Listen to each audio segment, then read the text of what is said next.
I brought a little cool rag. We're in. Hello. A little cool rag. Hi, everyone. I want to thank you for joining us today. This is going to be a very exciting and interesting conversation, and I'm sure we're all going to learn a lot in the process. I want to thank Made in LA for including us in this year's events. Tonight, we are dedicating this dialogue to the memory of Ruth Bader Ginsburg. Yeah. SOS Siren was a response to COVID-19 and physical isolation. Snezhina and I started a collaboration and video dialogue. SOS Siren was born out of that project. Our intention is to give voice to the silence and the silenced. SOS stands for Snezhina and Sharon, while also referencing the Morse code distress signal. Siren also has a double meaning. It is both an alarm and references the winged women of Greek mythology. For the 20 days of Made in LA, we have created a variety of programs which include these dialogues, studio visits, 2 community-generated videos, all of which can be found on our website.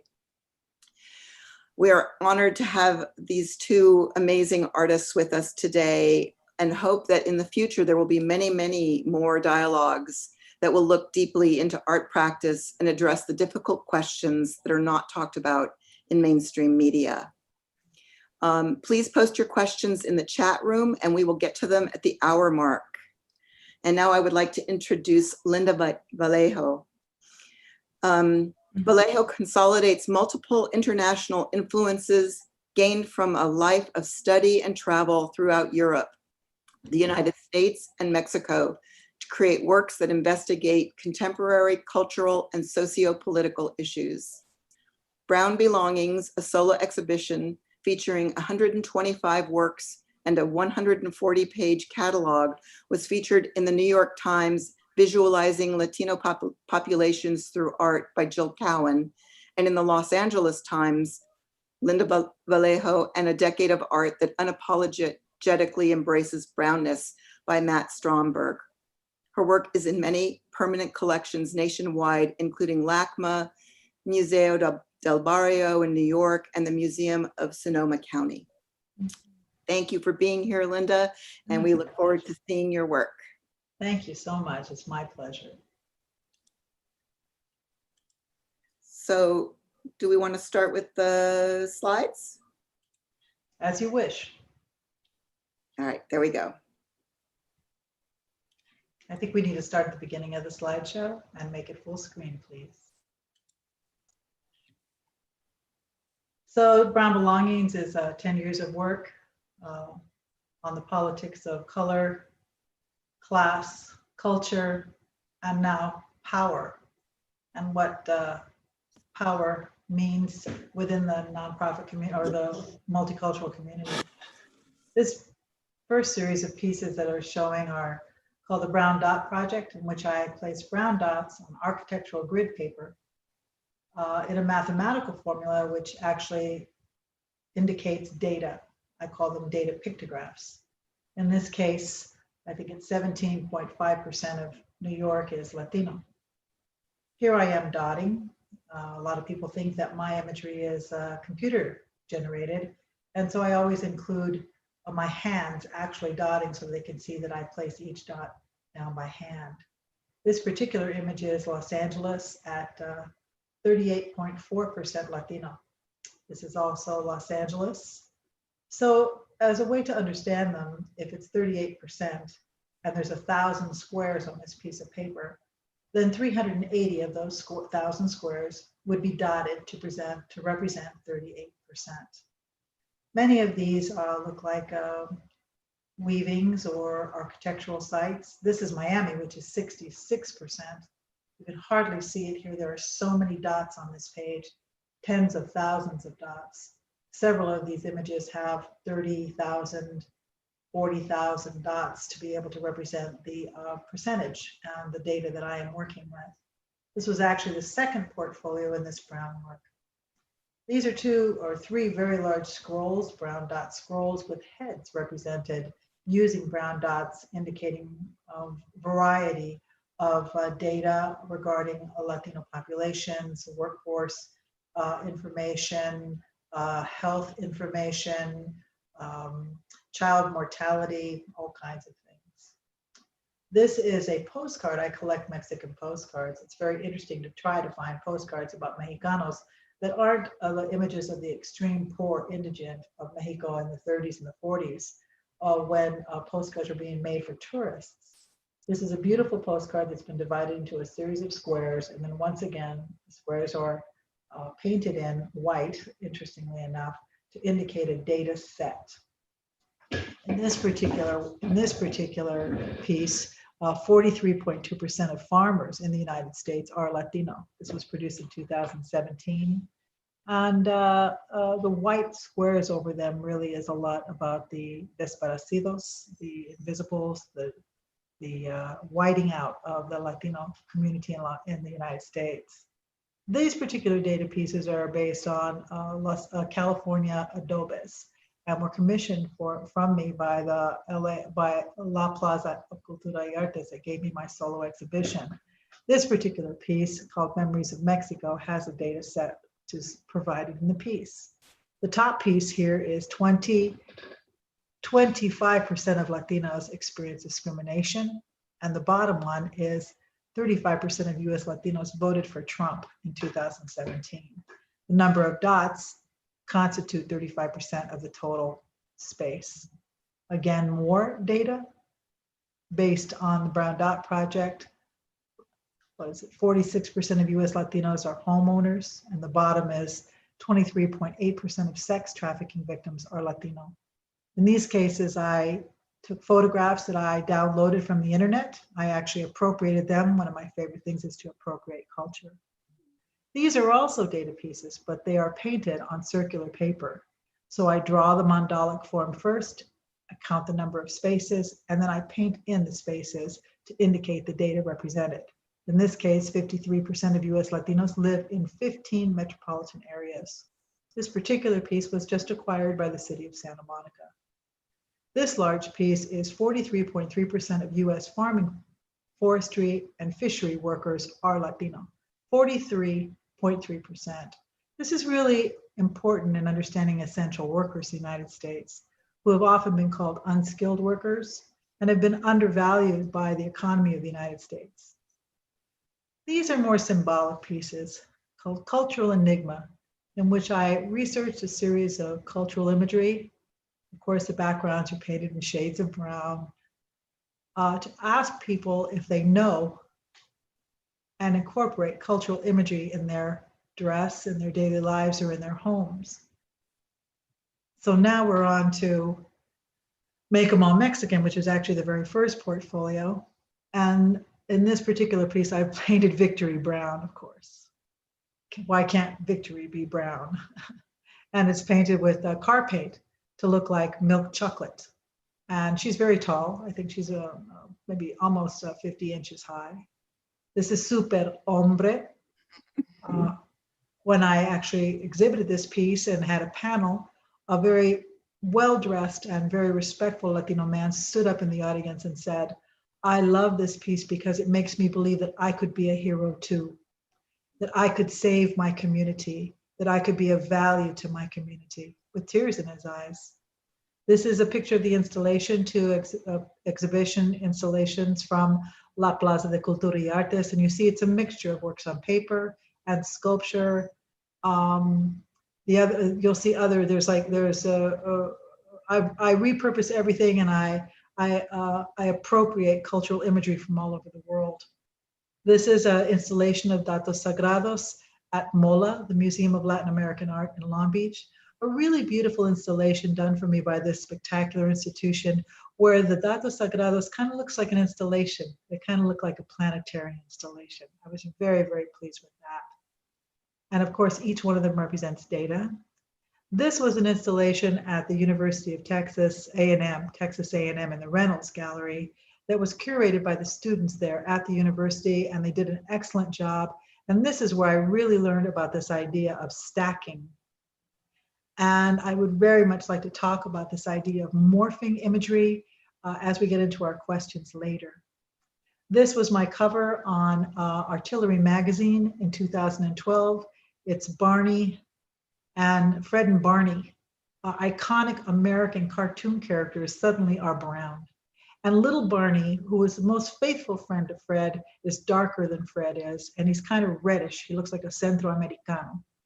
Why can't a short brown guy be your best friend? And here's my first article in the calendar section around a series called Brown Oscars, the Brown Oscars, that was brought about by Chon Noriega at the UCLA Chicano Studies Research Center, who really inspired me to do these works to speak about the lack of Latino faces in movies and in the Academy Awards. This is my recent New York Times article. I was very pleased. They included 4 images from the Datos Sagrados and spoke about the work in a time when we really need to start thinking about our essential workers and their value to American life. Visiting Latino populations. This was my LA Times article. I love this. Unapologetically embraces brownness. Well, what else could I possibly do? Look at my face. Is it possible for me to not embrace my brownness? If I did, I don't think I could be as productive as I am. You have to accept who you are to know who your work is, to know what you're meant to do. This is an installation at the Soto Clemente Vélez Art Center in New York in 2014. You can see Superhombre in there and several of the sculptures on a central table. I designed this installation myself. I was very pleased with it and really happy to be in New York as always. I'm looking forward to going again very, very soon. This is one of the recent pieces. It's a 24-inch tall Coca-Cola bottle with a wooden brown straw in it, etched with Mexican details on the front, filled with 75 chocolate balls made out of wood. What I did is a mathematical thing, as Kalpana might appreciate, is I've said that I'm saying that the bottle constitutes 100% and the 75 bottles inside constitute 75%. 75% of all new jobs between now and 2034 will be filled by Latinos. This is my COVID piece. 27.3% of COVID deaths in the United States are Latino. Weighted distribution as reported on by the CDC in April.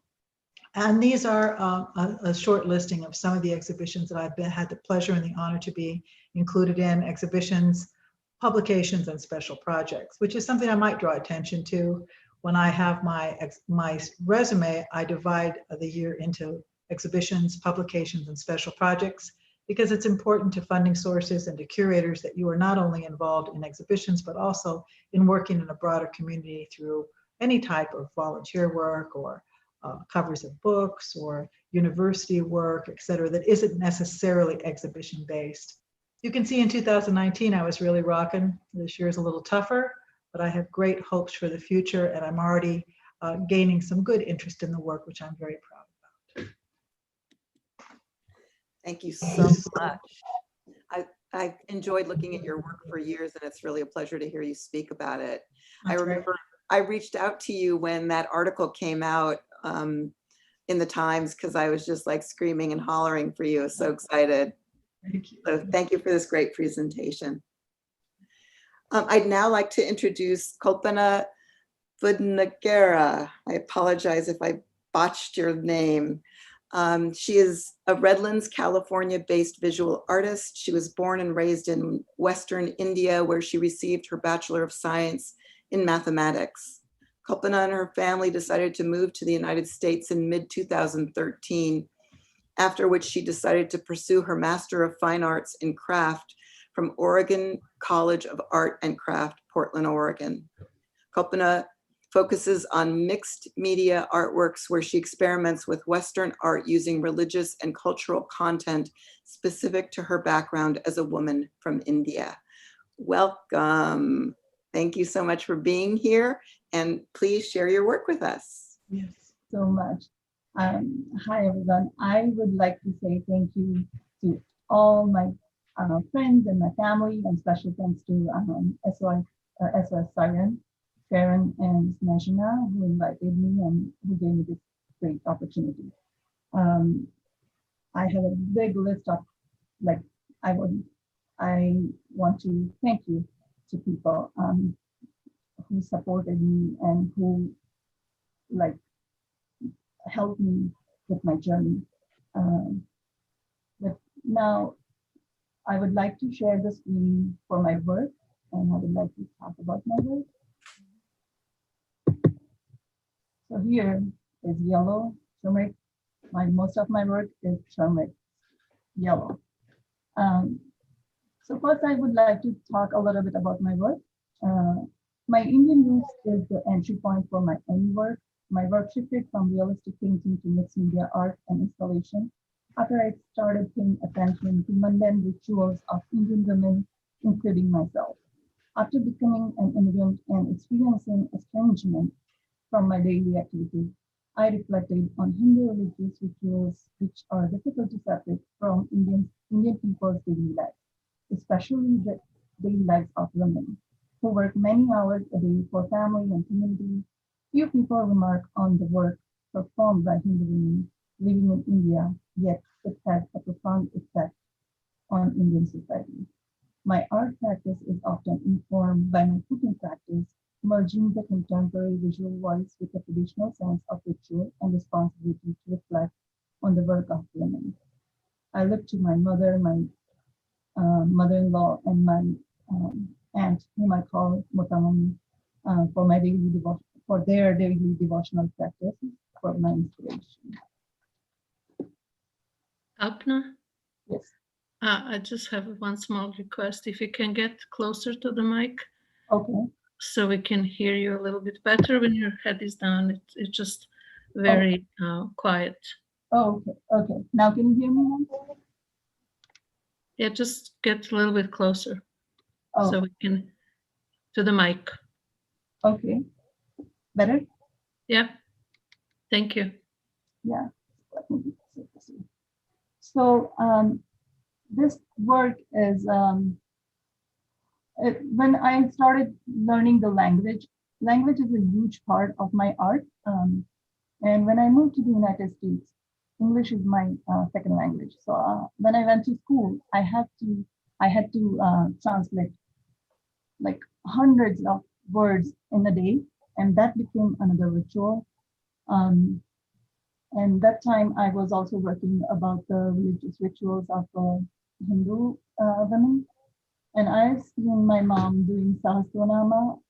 So that's the um, entry point that this work is a combination of the ritual of language translation and Hindu religious ritual Sahasranama, which means recite 1,000 names of a deity, mostly Shiva or Vishnu. So in this work, I decided to translate my name into different languages and wrote 1,000 times. So I translated my name in 132 languages, and every time it was giving me a different meaning. So my name that was most familiar to me became unfamiliar. And every time I was writing my name, I'm dyeing the canvas, and all the 132 languages merge into one language. So it's two different rituals. The idea of repetition, time, ritual, and tediousness are strong components of this work, which also reflects my cooking ritual. This is just for my next work. I thought it's a good idea to just give you a suggestion that this is a mala that in Hindu culture, or like I've seen mostly women, but it's like for all of the people mostly doing this, it has 108 beads and one guru bead. And it's made of particular bead seeds like called rudraksh. So then I decided to take this in my work, and especially I made this digital work. This is a small video of my installation.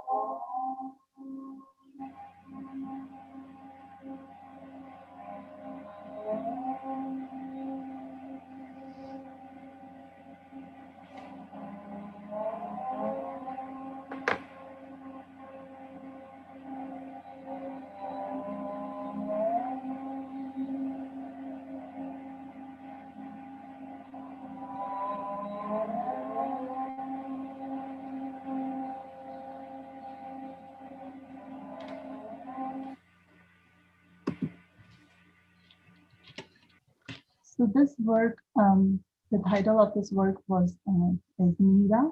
Mira is a drink that, can you hear me, Smajna? Yeah, okay. So again, the work contains language, and this time I decided to use my own language, which is Gujarati, which is a regional language. And I used 108 words, which I have faith in. These are very daily, like mother and father and teacher, and like very simple words, but we believe in that things so much that then we don't pay attention to. So I decided to make this digitally and like a prayer. So, and I, in the gallery, I also burn incense and create that environment that someone is doing prayer. And I made this work on different settings too, which had multiple speakers and multiple screens in the gallery. This work is painted prayers.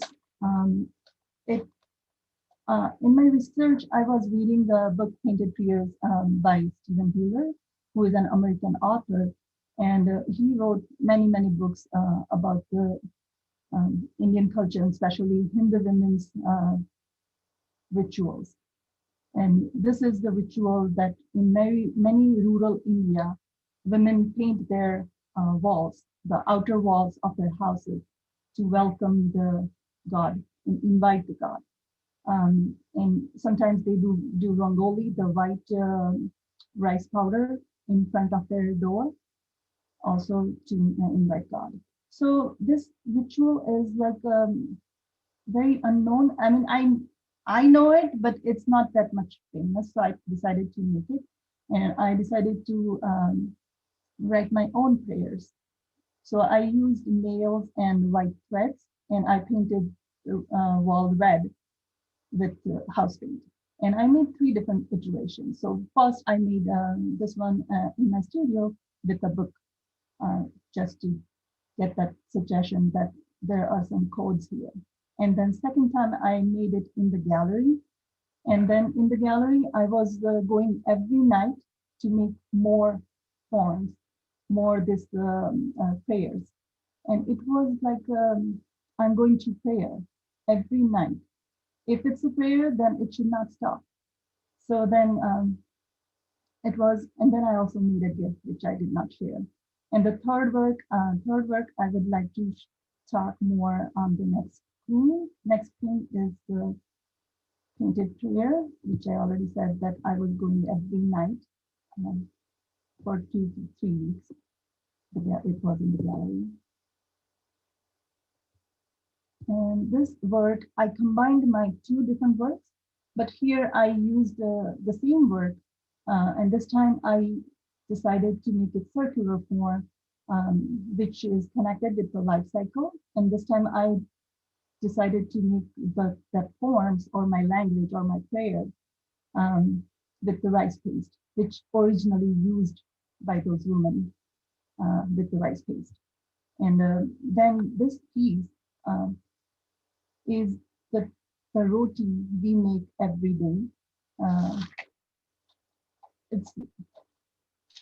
And when I was, the meaning of craft always discussed in the school, when I was in the craft school, the meaning of craft always discussed as the creative material practice. So I begin to understand that my daily practice of making the roti is a craft, because I have to understand what material, which kind of flour should I use, with how much consistency of water or the dough should be, or I need to make practice to make it circle.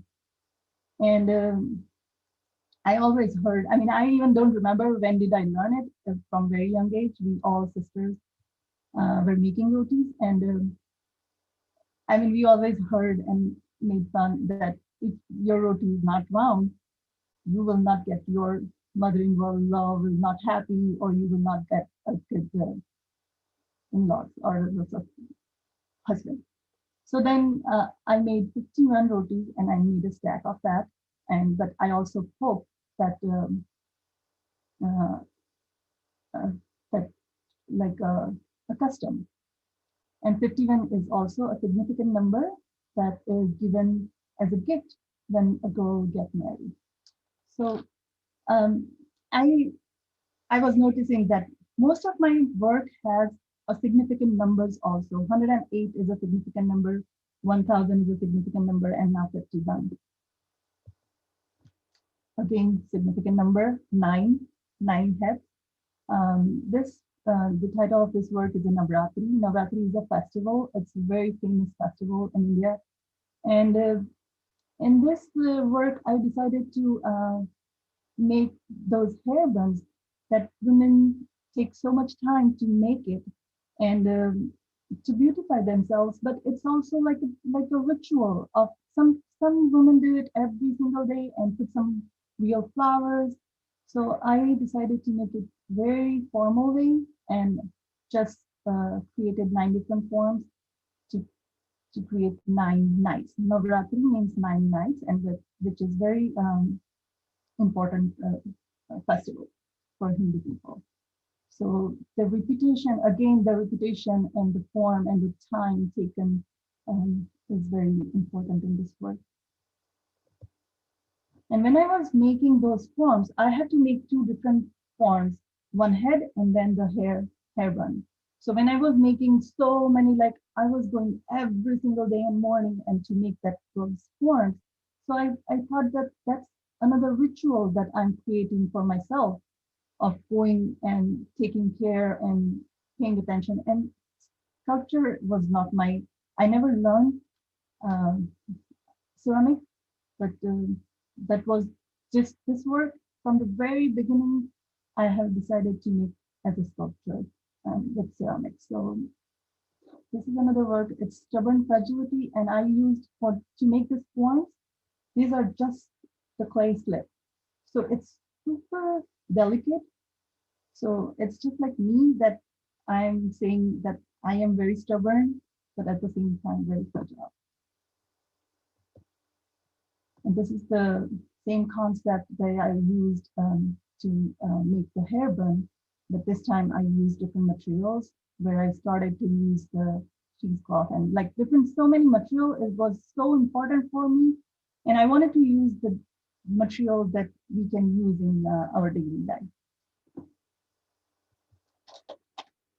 This is the show.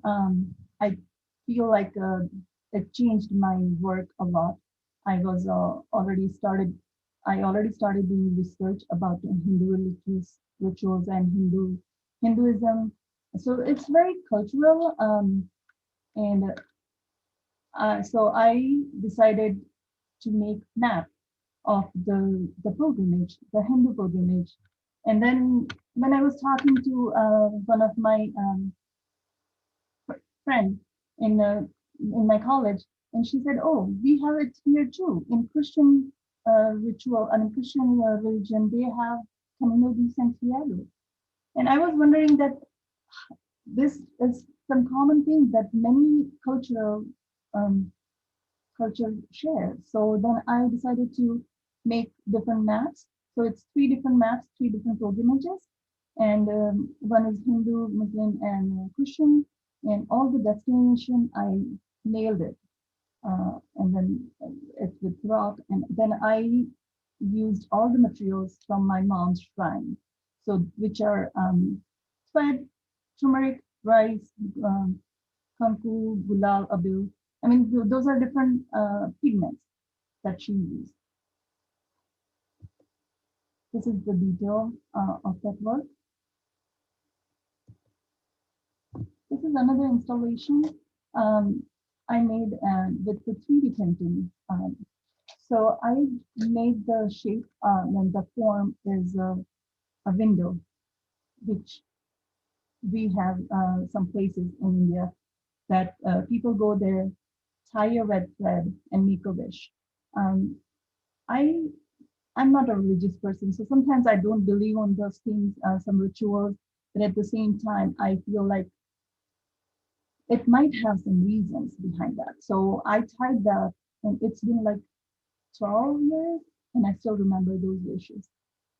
So then I made this work here because it's in my memory, and people enjoyed it. Everyone just tied the thread, and I wish that's my plan, that if I can make this installation huge, and I invite people to make their wish.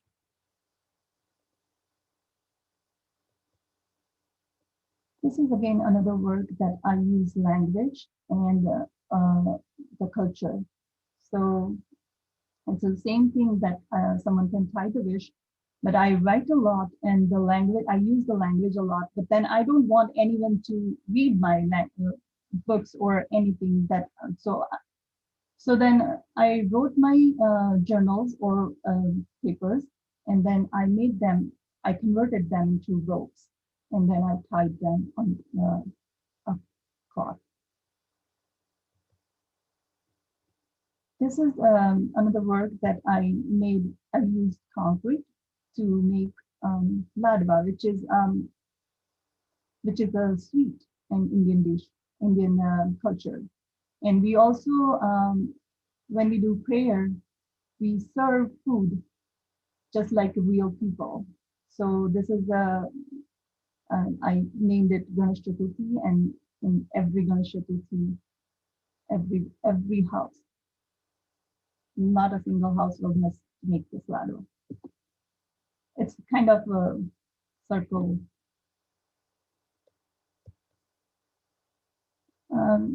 These are two pieces I made in a long canvas, and I created a sari, which is Indian traditional dress for women. And I wrote the whole letter on top of that to God, and I made the sari form for that. And this is the sari that then I asked my mom if she can give me some more saris so I can make more installation with that. And she gave me the sari, which I remember that we both embroidered this. And I think I was in elementary, so I was very young. I was learning with her, and more than taking the stitches, I opened them because my mom is very strict about that. She is very perfectionist, and she wanted it very perfect. So if I miss one thing or if I do something wrong, then she will make me open the whole thing. Kalpana, I'm sorry to interrupt, but we're going a little bit long, and I think if you could wrap it up, that would be Okay. really helpful. Okay, then I'll just pass the slide without talking. This is just my current series of about the nakshatra. Maybe we will talk about that and do a question. These are some journals that I, as I said, I write a lot. And this is the one page I was reading my journal, and my conclusion, I was really interested. The world is always afraid of a woman who is not afraid. So I would end with that. Thank you so much. Thank you. I thought that perhaps we could start off by talking about the title of this dialogue, No Privilege, No Path, No Power. And maybe a clearer way of asking the question might be, would you each speak to what it's been like to be a woman of color in the art world, and what the opportunities have been, what the limitations might have been, if there were any? Linda, would you like to start? Hold on, we have to unmute you.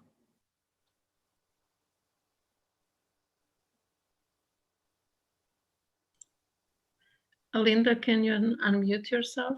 There Yes, I am. thank you. What'd you call it? No privilege, no path, no Power. no power. I don't buy any of it. I refuse that completely. I am privileged. I have a path, and I'm certainly powerful. And that is how I live, and that's how I work. Every artist has difficulties in being an artist. Must be one of the most difficult careers in the world. It's unregulated.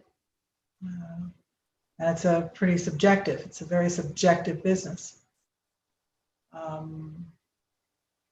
I basically either, crawl underneath the fence, jump over the fence, cut the fence, do everything I can to pass into as many worlds as I can with my work. And I know how to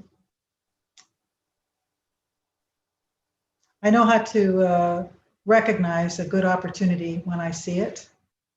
And I'm happy, very happy in the world that I've been given, and I feel very free within it.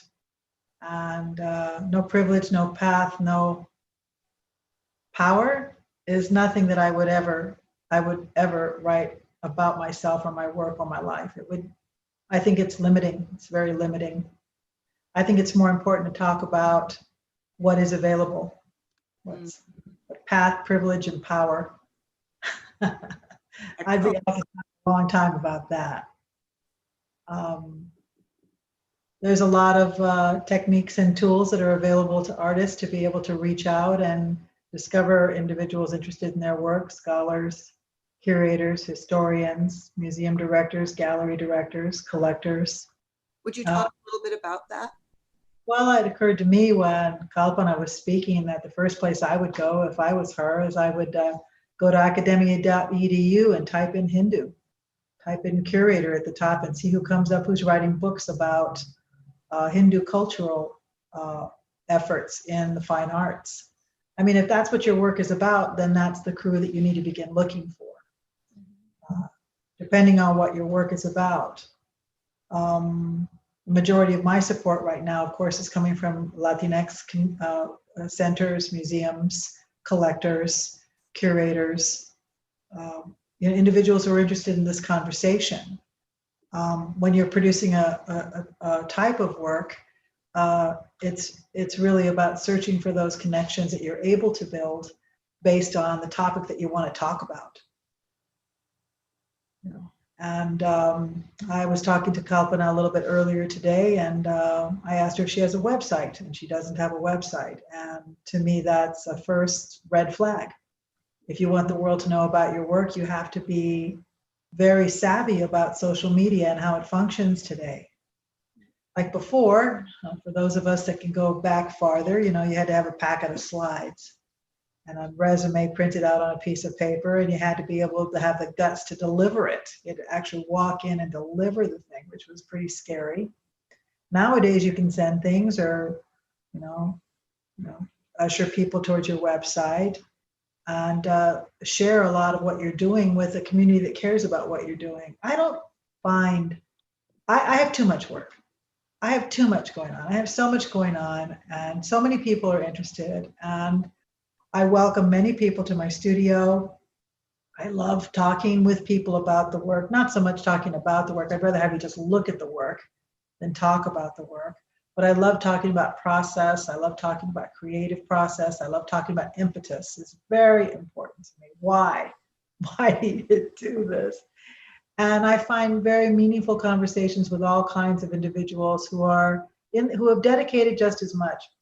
I recently had a privilege of speaking at Cal State University Long Beach for a day in front of 200 people, students who wanted to be artists. And I just said, if you're making work about Latinx communities and you meet a curator that's whose main focus is, Egyptian history, they're not going to be interested in your work.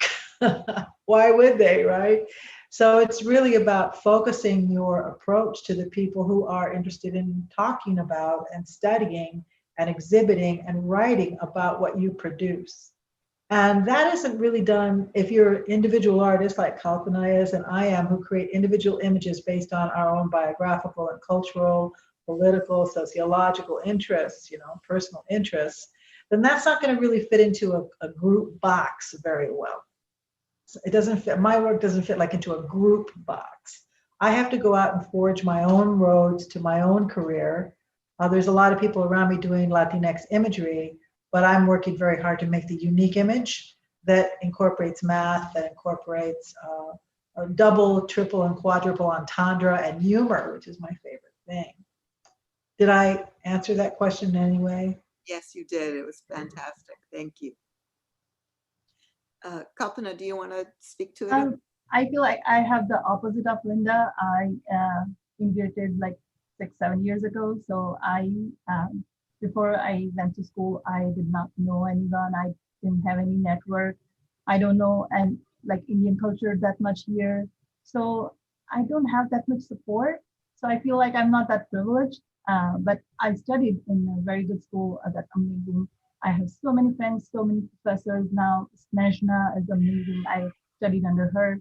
And Jeannie Nagy, she is my favorite professor, one of the favorite too. She's still in my touch. She's still in my touch and like guiding me to many Good. places. So I feel like I have a long way to go still. You're young. You don't have that long way to go. You're very young. You have a lot ahead of you, and you should just jump into the water and learn how to swim as quickly as possible. Or before you know it, you'll wake up and you'll be as old as I am, and you'll say, "What did I do? Where did I go wrong?" I hang out with people who do all kinds of stuff. I just don't hang out with people who do Latinx stuff. I hang out with people from all over the place that do all kinds of work, that have all kinds of orientations and come from all different kinds of towns and cities. And you'd be surprised where opportunities arise. You'd be shocked. And the only way to really find them is to go out, reach out, collaborate, converse.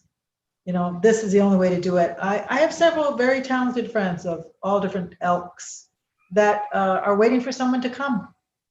They're waiting for the opportunities to come. And unfortunately, that is not how it works. It's not how it works. You really have to reach out and make friends and colleagues and develop conversations and do all that hard work. Artists, unfortunately, call it PR. They call it publicity, they call it PR, they call it promoting, which puts the wrong emphasis on it. It's really more relationship building of like-minded individuals and interesting people. One of my favorite people to talk to doesn't do the kind of work I do at all, but we can really get into a good conversation about what drives us. Linda, would you say something about, given that we're in COVID and in isolation mostly, how you would suggest a younger artist would reach out and create those connections and build community? Well, everybody's getting really into Zoom these days. This is my third Zoom meeting today.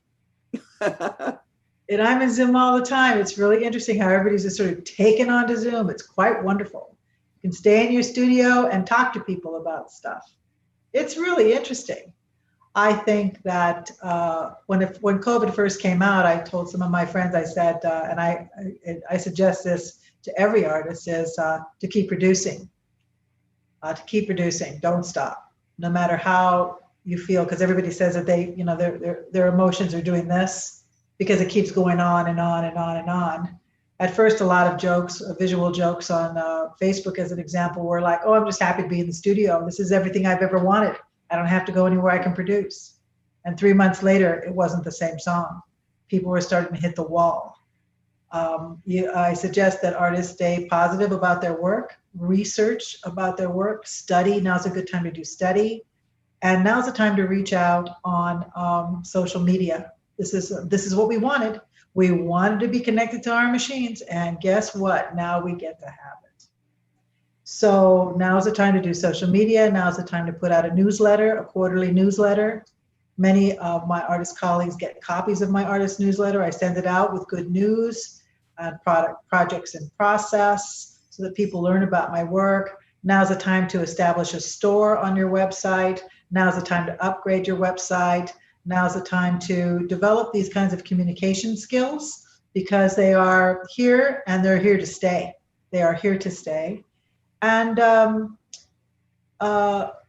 I basically reach out in very friendly and professional and formal language. Actually, I tend to be more formal than other people because of the way that I grew up, where I will find someone on academia.edu, or I'll find someone on Facebook, or I'll find someone in an article, or someone will refer someone to me during conversation or email communication, and I'll simply write to them. and thank them for the opportunity to introduce myself. Thank you for the opportunity to introduce myself and my work. I'm happy to report. And then I tell them some little bit of good news. And then I say, if you have time to visit my website, it would be wonderful to hear your thoughts on the work. Best regards, with my email and with my website at the bottom. And I just use regular forms of communication and what I call reaching out. And if you reach out to the people who care about what you're talking about, they love to start a conversation. Everybody's pretty lonely right now. They don't get to see anybody. So now's a good time to begin a campaign of how to reach out. And I don't let anything go by, you know, like I meet somebody and I don't hem and haw about it. Oh, gee, should I call? Oh, gee, should I? Oh, my goodness, should I? Can't I? Would I? Should I? You know, all these, what was it again? No privilege, no path, no power. No, forget that. I just forget it. Just take it, put it in a box. I don't know. I would put it in the trash. I wouldn't even keep it in my house. And just say, oh, I wonder how I could reach out to this person.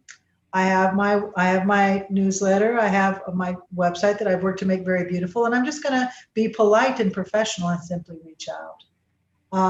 I saw, you know, dear Kalpana, I really appreciated seeing your work in the slideshow the other day. It was really quite wonderful. You know, I hope that you'll visit my website. It's not very difficult, and there's nothing to be afraid of. That, I think, is the key to all of these words. There is nothing to be afraid of.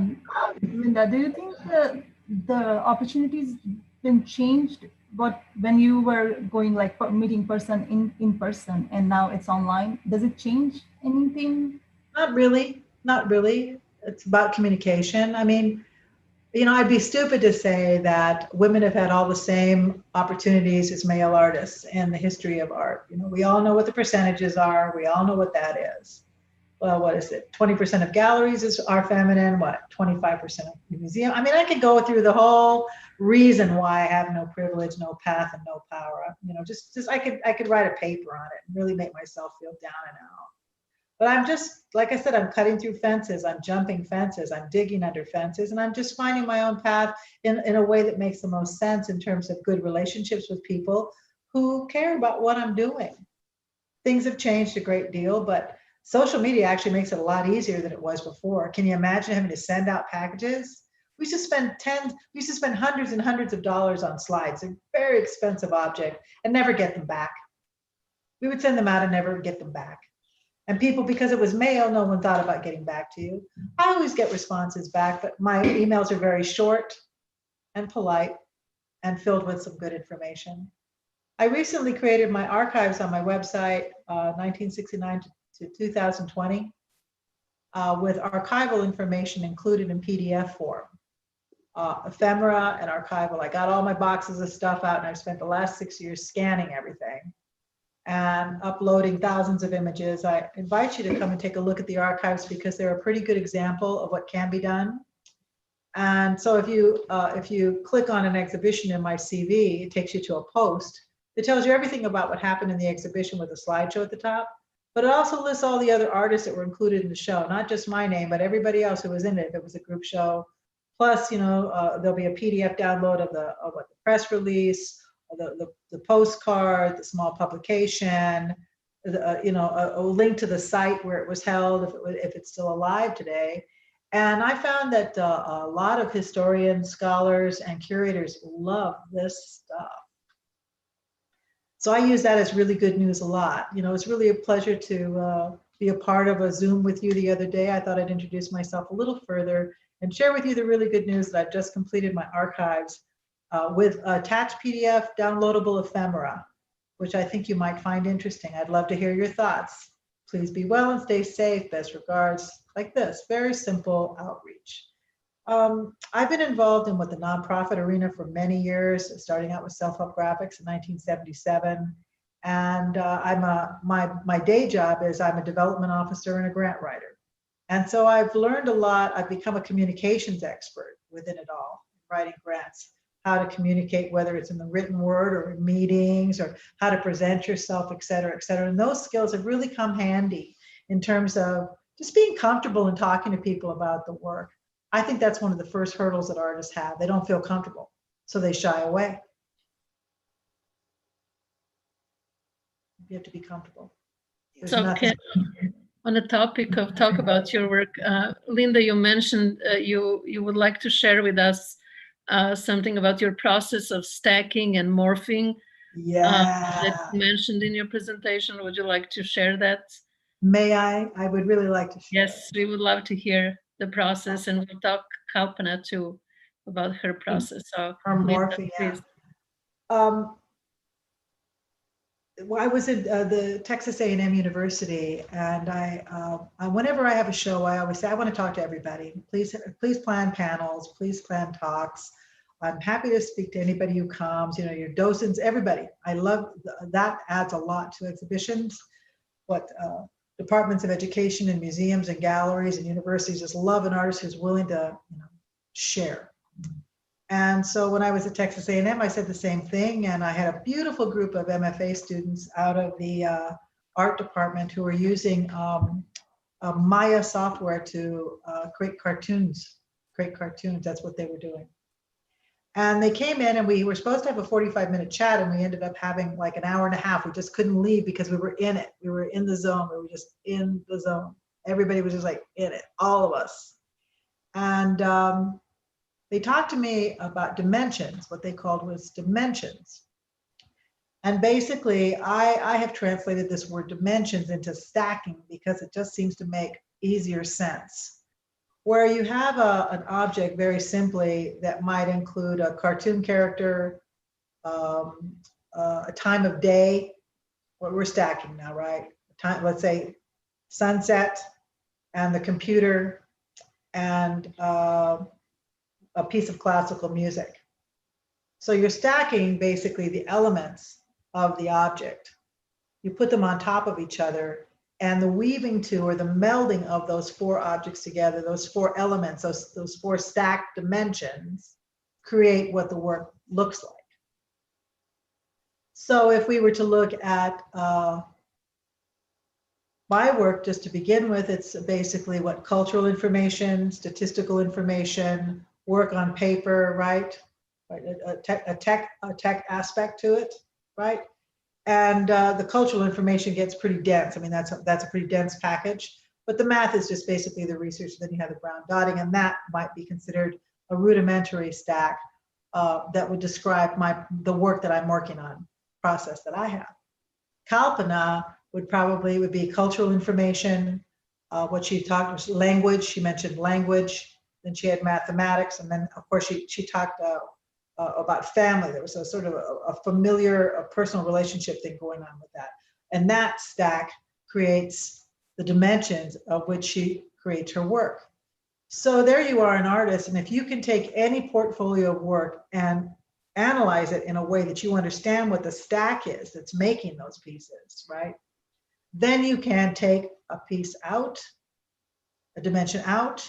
You can add a dimension. So in this particular case, I've added three-dimensional mathematics, if you will. I said, what happens if I what happens if I do the numbers in 3D? Can I do that? And suddenly I've added to the dimension to the stack. And then of course I had to think about that for quite some time before I said, oh damn, I could do that. Oh damn, I could do that. Oh I could do that. So a lot of artists, what they do is first of all, they don't analyze their work to understand what the actual influences of the work are, where it's all coming from so they can see what the stack is. Some artists make stacks that are so tall that they can't figure out what the work is at all. It's coming from 18 different directions at one time. And a lot of times what that is that you take a very tall stack and you divide it into 4. And each one of those stacks represents a different portfolio of art. If you want to morph your art into the next, like you're creating work that's always the same, and you don't know how to make it different, somehow or another add an element to it that makes it, that moves it along, if you will. I'm always interested in moving the work to the next level, is you add something to the stack. And suddenly what I call it morphing, where you're making this piece here, and suddenly a new piece comes up out of it, morphed it, but they're connected to each other. And this is very important in terms of process and very in practice, that you don't just jump from one portfolio to the next, but that they are actually related to each other. So you can morph work, you can add to stacks, add dimensions, right? You can subtract them, you can change them out. Like that's not working. That's not working. let me take that one out and put this one in. Oh, and then all of a sudden something else can happen. So I learned this from the MFA students at Texas A&M. You can see the conversation that we had, because everybody all of a sudden wanted to talk about their dimensions, their stack. Everybody wanted to sit down and have speak them out loud so they could begin to see, what is this image about? What am I really, I think the ultimate of it is, what am I trying to say, and have I done it successfully? What am I trying to convey? What am I working to convey? And does this stack share that thought to the best it possibly can? When I went from Make 'em All Mexican to the Brown Dot Project, it took me 4 years to figure that stack out. Not just to lay them up together, because that's the easy part, but how do you translate that into an image, into a viable or dynamic image? Did you like that?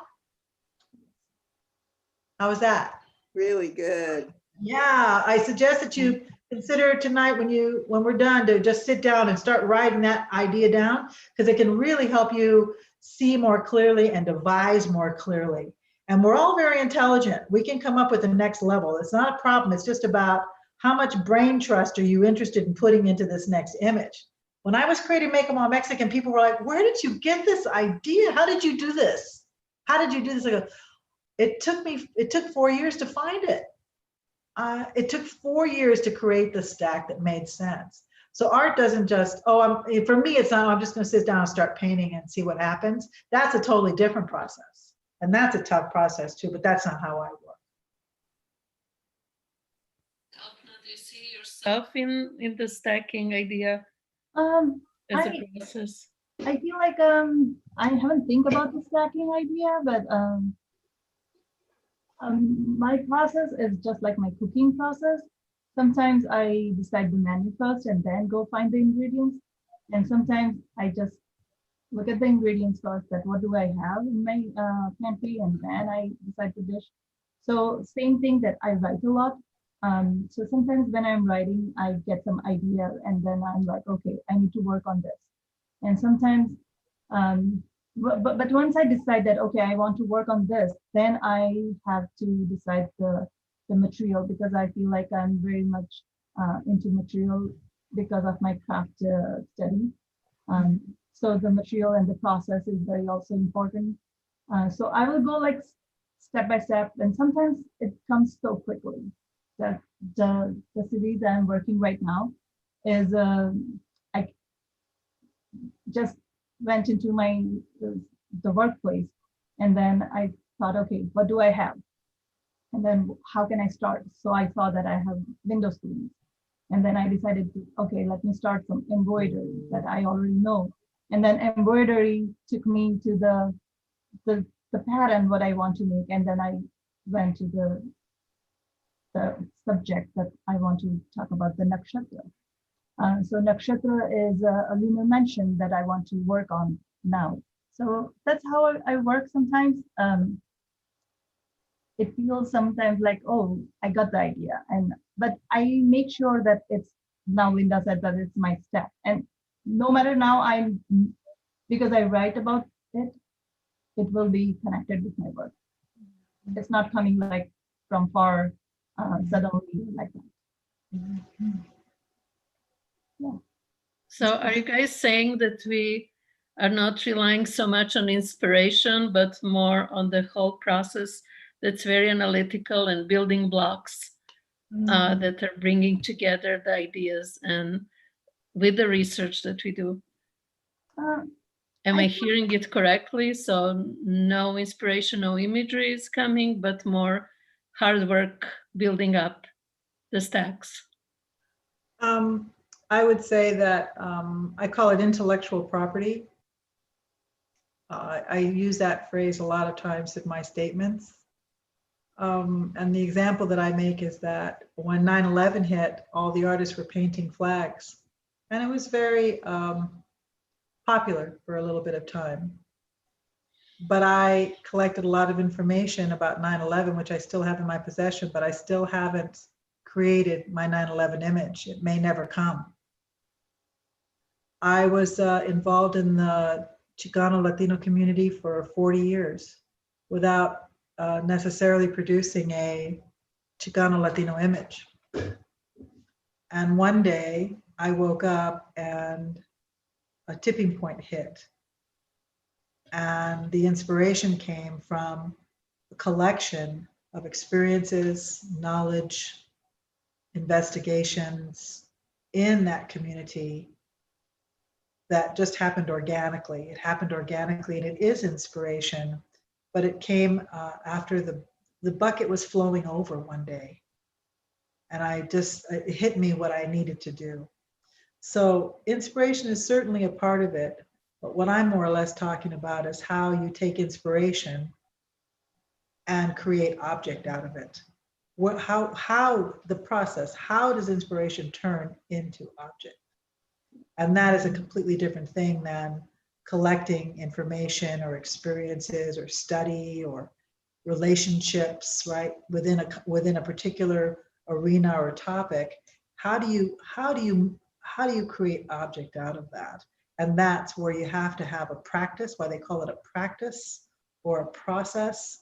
And a lot of mine is experimentation and failure and success. Failure and success in experimentation, which is a part of my practice, is to get an idea, try it out, and then it doesn't work. That's not it. You know how that is. You look at it and you go, that's not it. It's a little closer. That's just not it. And so inspiration, yes, of course, but taking inspiration and making object out of it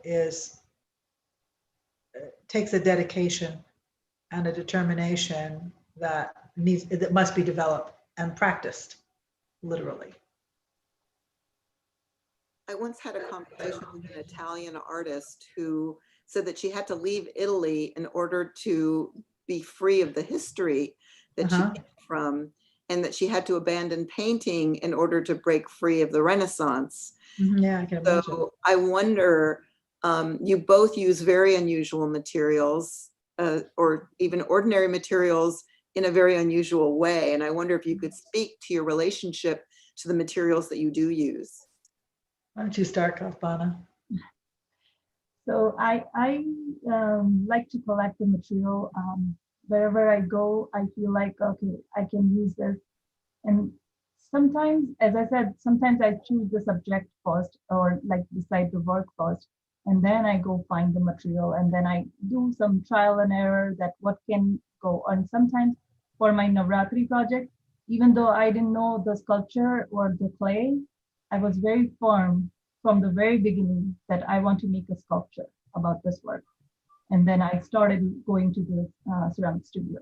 But usually I keep collecting the material, but I make sure that that's from my daily material, like a daily life. I wonder when I was telling that story specifically about you, because you're using materials that are integral to your culture. And yet I think if you'd made the same work in India, you wouldn't have had the perspective to see the materials in the same way. Exactly, yes. Mm-hmm. When I was in India, I was just doing painting on canvas. I mean, I did some, I just did just the same thing, like a tied a thread, but it was just a painting, not the installation that I did here. Yeah. When you are far from your culture, I feel like you hold the roots more tight. Oh, that's interesting. Yeah. It's interesting. I was painting, and I was doing a series of fantastic realism landscapes called the Electrics, based on hippie psychedelia, spiritual vision search, and digital imagery. And I was having some good success with it and having some fun with it, painting some pretty large things. I was electrifying landscapes of all kinds, electrifying faces and heads as well. And I was pretty much dedicated to that work. I was pretty happy about it. And I had been traveling to teach. I traveled for about 2.5 years teaching, grant writing. And I was going to major cities, and I was going to all the museums when I was in town. It was part of my routine was to work all day and go to shows all night. And I saw a great show at the new museum. Looked like a homeless person had gone amok and made all kinds of work all over the museum. The entire place was taken up with repurposed object.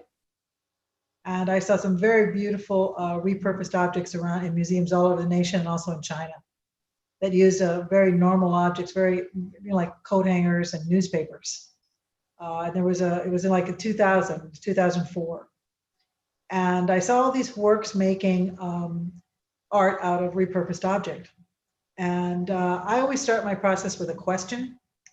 And so I asked myself the question, which is it's a pretty exciting and scary thing at one time. Wonder what my work would look like if I used repurposed object. Wonder what would happen. What would happen if I use repurposed object, and this is I'm creating my stack, right? From my cultural point of view, I wonder what would happen. And I spent the next 3 years, collecting stuff from antique malls, not really knowing where I was going, just sort of collecting things from antique malls. And I started looking for Mexican imagery in the malls, and I could find nothing. There was nothing. Little salt shakers of sleepy little Mexicans against cactus is all I could find. It was really depressing. And I tried to find architectural imagery, and I could find all kinds of European architectural imagery reproduced, but I could find no Mexican architectural site imagery being reproduced anywhere. And I didn't know what to do, and I was just creating all these other objects based on European experience and experiences with nature.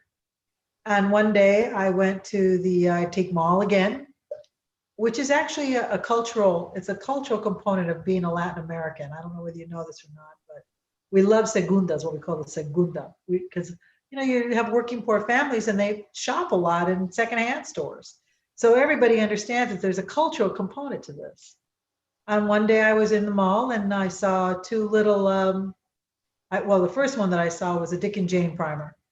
Anybody remember the Dick and Jane? See Spot, See Jane, See Jop. It's like a little children's book that everybody lived with in the 50s. And all the children are red-haired and green-eyed or blonde-haired and blue-eyed, right? Yep. And I looked at them and I shouted some explicative, MFS. I could paint them brown. Oh my God. Oh my God. And it came to me like that. And then I found two little salt and pepper shakers with the Pilgrims. And I said, wouldn't that be great? Let's just turn Thanksgiving on its head. Who invited who to dinner anyway? I'd like to know. And it was just funny. And there was just something about it that just sort of punched. It just punched you. But in a good way. It wasn't like it was in the face or anything. It was just kind of like, wake up.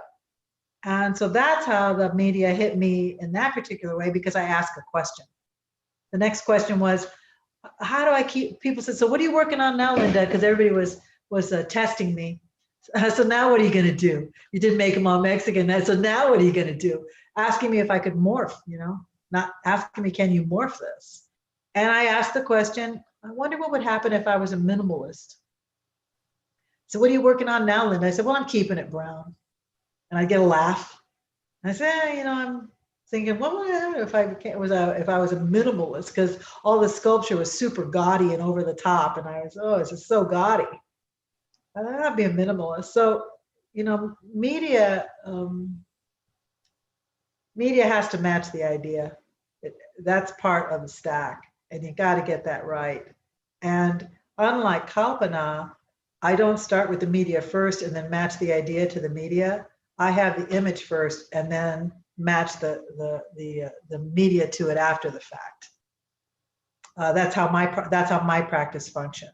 Where the idea is king or queen in this case, idea is queen, and from that comes the media, and the stack starts. The stack starts, and in this case, it was pretty much serendipitous, but a lot of search. I must have gone. I think I went through every antique mall in Southern California when they were open. I missed them very much. I missed them a great deal. How was that? Have any questions from viewers? I think this is a place where we invite viewers to participate and send us the questions, because we did not receive anything so far from the audience.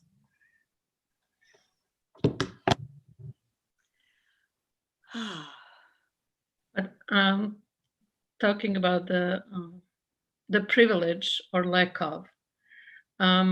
Just it seems that even though that Kalpana feels as a relative newcomer to America, that the resources are not readily available. I still think by knowing you, Kalpana, the path that you have is pretty amazing. Would you share with us, like, you came 6 years ago, how was your English level? What was your dream? How did you end up in MFA program? And how did you start entertaining the idea of becoming artist with your family? Keeping in mind that you have a family and, I mean, full blown with the kids, 2 sons and so forth. So would you share? Yeah, so when I realized that I love art, I mean, I was doing some drawings and everything in school, but then when I was doing art projects with my own children, I realized that I love art. I like to do that. Before them, I was finishing their children coloring books. So I went to the art school and I said, I want to study here. And they said, what's your age? And I was 25 years and 6 months old. And they said, oh, we have age limit. It's 25 years. So you are not eligible. So then nothing I can do about that. So I waited until my both sons, I have 2 boys. So they went to high school. And when they went to high school, became a little independent, then I joined an art school, private art school. And then I met with few artists. 2 of them became very my mentor and my friends, Jignesh and Amar. But I could not study. So then when I decided, me and my family decided to move to the United States, I was very happy and very excited that I can go and study here. But I didn't know how to go. So I joined a community school. And I never have any art background. So I thought, okay, it would be a good idea. So I took all my general classes, and of course with Snezhna and Janine. So Snezhna is she and both Janine also knew OCAC. So she mentioned that you can join this amazing school, and Snezhna showed me the path that how can I go to the MFA. Language barrier was a big issue, but my two sons, Siddhartha Sheikh, they studied in English, so they always check all the writings. I write a lot, but not in English. So that was the issue. And then when I decided, I got the admission in MFA. When I decided to go, it was a hard decision because my husband, it's been like, we got married, it's been like 29 years, we never separated. So it was a big decision for me and my husband. But he sacrificed his 2 years for me, and he stayed here. I went there. And when I went there, in 2 weeks, I'm like, I cannot stay here. This is not possible for me, and I am going back. And then my 2 sons were calling me every day, Mom, this is your lifelong dream. You should stay, you should finish. And that's how I finished my education. And I'm so blessed to study there. The school was amazing. And the faculty, I am still connected with all my faculties, Jason, Carl, Ryan, Bethany, and all my friends. They all are so good. Of course, they all have their different paths, but we all are very much friends and very much connected. And I feel like I'm very blessed. I'm very grateful that my parents supported me a lot. My mom and my dad. I never say it, but I want to say in social media that I love you, Ma. I call my mom Ma. And of course, I love my dad too, but that's everyone knows. But I never said it to my mom. So, there is one question. In terms of the where are you at right now in your art projects? Linda, you were sharing this chair COVID chair, so-called. And so what is the next, or what is the next project that you're working on right now? And the same question goes to Kalpana. So Linda, can you share where you're at with your projects and where you're heading? And the same thing for Kalpana. Then we have another one that we can share. I've decided to add to the stack. I'm adding to the stack now. I'm keeping numbers, I'm keeping brown, I'm keeping data. I'm keeping milk chocolate, the milk chocolate color. It seems to be the least egregious in terms of brown skin. Too dark makes people uncomfortable, too light makes people uncomfortable. The milk chocolate seems to make everybody happy. I think it's because it looks a lot like food. It looks a lot like it's edible. And so now to that stack, I'm adding Victorian history. And I'm doing a great deal of research on where were Latin Americans in America? Where were the Mexicans? Where were the Mexican Americans? Where were the Latinos at between, say, 1835 and the 1900s, the early 1900s? Where were we? What were we doing? What did we do to build America? We were on the railroads. 70,000 to 100,000 Mexican and Mexican Americans and Tejanos were hired by the railroads to build the tracks from Texas all the way across the Southwest to the gold rush in California. We also participated in the Civil War. There's a great deal of history to be discovered and to talk about. And the questions that are coming up and driving this particular portfolio of work, this upcoming work, is the politics of power. When the great barons of America, the great first corporate barons, the Carnegies, the Rockefellers, the Fords, were developing their massive fortunes that are still alive today, where were the working class? Where were the essential workers then? And I'm really focusing on the idea of rather than unskilled workers, because they called Mexicans at that time who actually split the rails. They made the rails out of wood for the railroads with an axe, because there was no machine that could spit them out. And they called these men unskilled workers so that they could live in camps, and their wives came and their children came with them. It's part of the history of the contribution of Mexicanos, Mexicans and Mexican Americans out of Texas when Texas was annexed. So I'm doing a great deal of study of the history, and I'm adding that to my stack.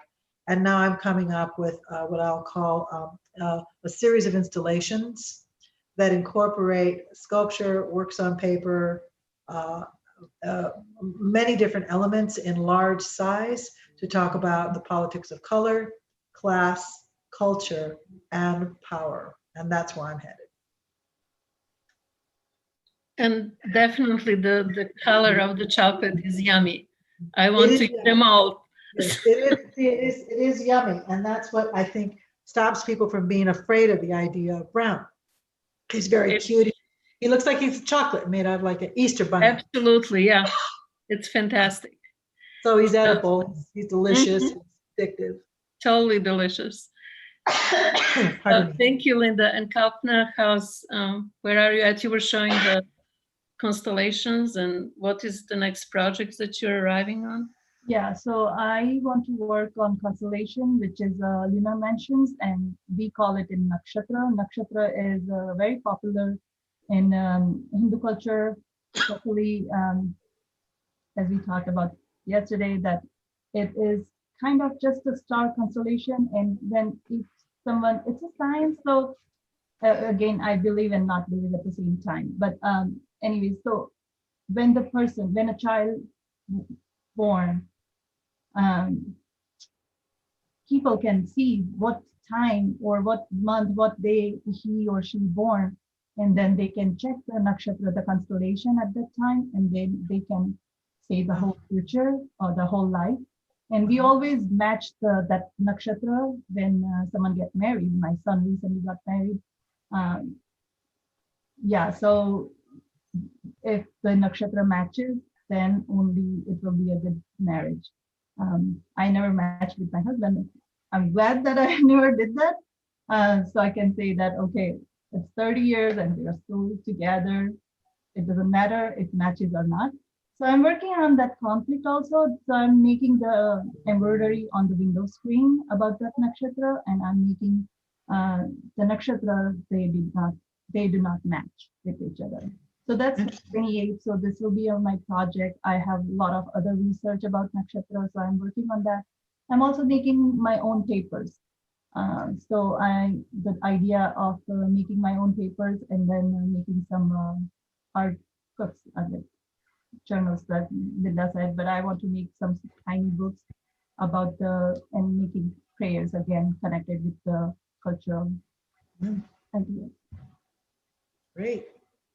We have one comment for both of the artists from TJ Austin, saying it's really interesting to hear both artists and to see their work, different techniques, different backgrounds, and just stunning outcomes. So Thank you. Thank you. I'm just sharing what is coming up. Any other questions, audience, please? We have still some time to talk about different issues. With Sharon, do you want to go to some of the questions that we have? Well, one of the questions that it's kind of a leap in direction, but it's something that I'm very interested in. First of all, I think it's interesting that all four of us are either immigrants or at some point we're the children of immigrants. And it's interesting that we're all here together. What was your family's response when they learned that you were an artist? They had no choice. I cannot say that. They just, But yeah, I am very stubborn and I stuck with it that I want to become an artist. there's no choice. So My first memory of painting was at 4. Wow. And I remember it viscerally.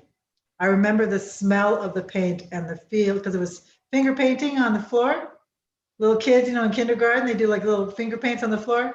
And I was on my knees. I can feel it. If I go back to it, I could see what I did. And I can feel the paint on my hands. I can smell it. It's a visceral experience. And I'm an Air Force sprat. So I traveled a great deal as a child. From 3 to 23, I was traveling constantly. So my invisible friend was my crayons and my paints and my papers and my art plans and my art supplies. It showed up really early.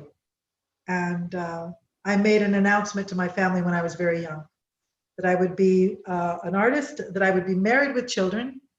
I wanted that. And that I would have a spiritual core to my life. And I've pretty much allowed that, out of the mouths of babes to guide me in my life's choices. Did they ever give you any grief about it?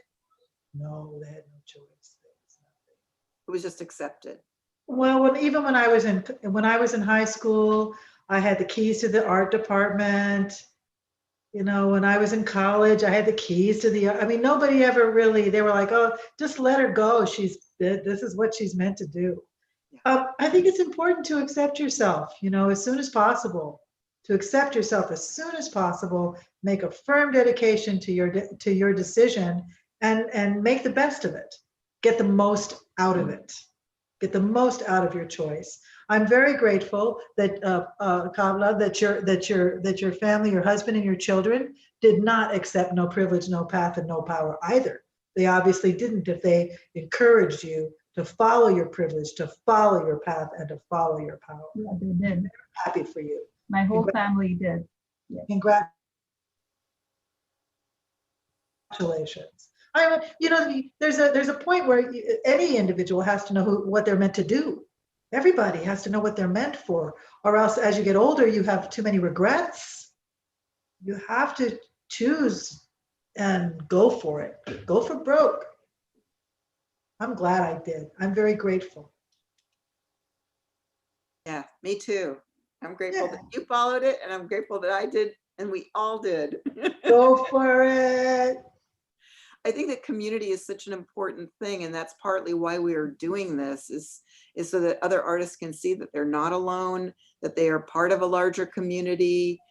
I wonder how each of you relate to your own communities and how you built them or are building them. I don't know that many people, that many Indian organization, or like I don't have that many friends here.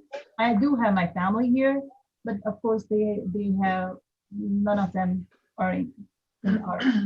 So I have to find my own way, and I have to make my connection. I have to find different ways. And I don't think it's necessary to find Indian community. I feel like I can make my own community. Yeah. You said that you were still in touch with all of your Yes, I important do. faculty, and that's a big part of your community at this point. And I told them when I was leaving, I told them that don't think that I'm leaving. I keep sending you my new work, and then you have to give me all those suggestions, all that thing. Yeah, That's but great. they're amazing. It's amazing faculty. My experience is that there's many different kinds of communities that one can establish in a lifetime. And there's many different types of communities that you need to be able to have a happy life, depending on who you are and what your needs are.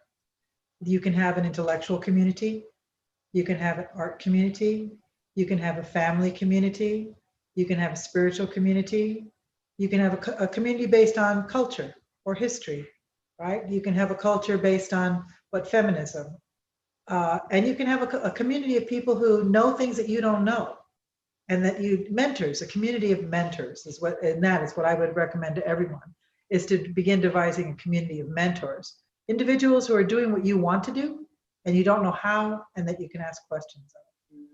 I have many communities, and many communities, and I'm connected to many people on multiple levels all over the place. They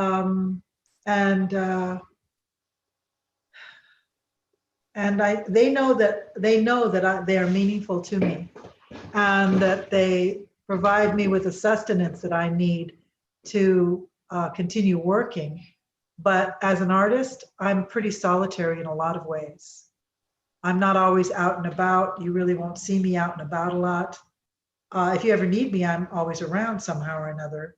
But I don't. I'm pretty much a lot in my head and pretty much a lot in the process, because I'm pretty serious about the work, and I need the communities, but I'm not surrounded by a lot of people, if that makes sense. Mhm. I have good conversations with a lot of people. I have good visits with friends and colleagues that I enjoy a great deal, but I'm not the kind of person that needs to be. My solitude means a great deal to me, because that's where I find the image. That's where I find the work. And that's, I spend most of my time in terms of face-to-face these days with my mother and my father, whom I'm very grateful are still alive and with us in Whittier, Adam and Helen Vallejo, and with my sons and their wives and my grandchildren. And in helping neighbors that are need help, they need some help at this time. Doing sort of small acts of charity. And I'm on Zoom a lot. I'm on Zoom a great deal. And I know that community is important, but I think an artist really needs to be willing to spend that alone time to find out who they are and what they're doing, and to develop the work that they want, and to have that work acknowledged in some way that satisfies them. I think that's a perfect place to stop. We're just at 5:30. I want to thank you both again for being here with us and sharing your experiences and your work. And thank you to everyone who was listening in on YouTube. All my best. Much. Thank you. Thank It's you been a all. pleasure. Thank you. Thank you. Thank you for the positive note for this negative message that we were sending out. I guess this is a takeaway for all of us. We all do have privilege and power, and we create our own path. I thank you so very much for that. Yes. It was a pleasure having you both, and Yes. hope to see you soon. Yes, it was a pleasure. Thank you so much. Yes. Thank you. Bye. Bye. Bye. Bye.